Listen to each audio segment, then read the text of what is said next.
Gadanan sarong babayi makalihis na maatrasanin sarong six-wheeler truck sa luwas kan merkado publiko kan Virac Catanduanes alas 8 nin aga kan nakaaging Miyerkules. Binisto ni Police Staff Sergeant Renan de los Reyes ang tagapagtaram kan Virac MPS ang 77 anyos na biktima na si Dolores Salvador Surban na residente kan parehong barangay San Isidro Village, parehong Banwaan. Sigun sa tagapagtaram, pasiring kuta sa laog kan merkado publiko ang biktima mantang kakatapos palang kan truck na mag-deliver.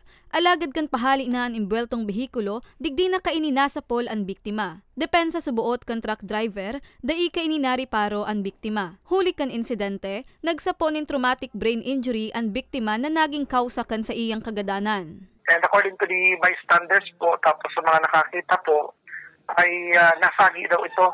Habang papanis na po itong truck, nasagi ang isang senior citizen po. Kausap po para man ito,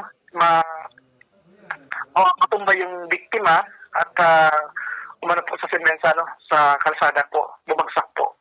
Sa ibong kaini, dai naman interesado ang pamilyang nabayaan ni Surban na magsaangat nin reklamo kontra sa driver, alagad hagad na simbagon kan driver ang gastuson sa burol asin pagpalubong sa biktima.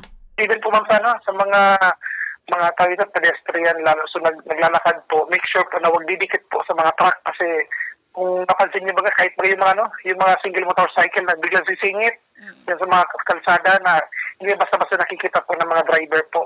Katakod kaini, nangapoda ng otoridad sa mga nagmamaneho na mas maging alerto nganing makaibitar sa mga siring na insidente.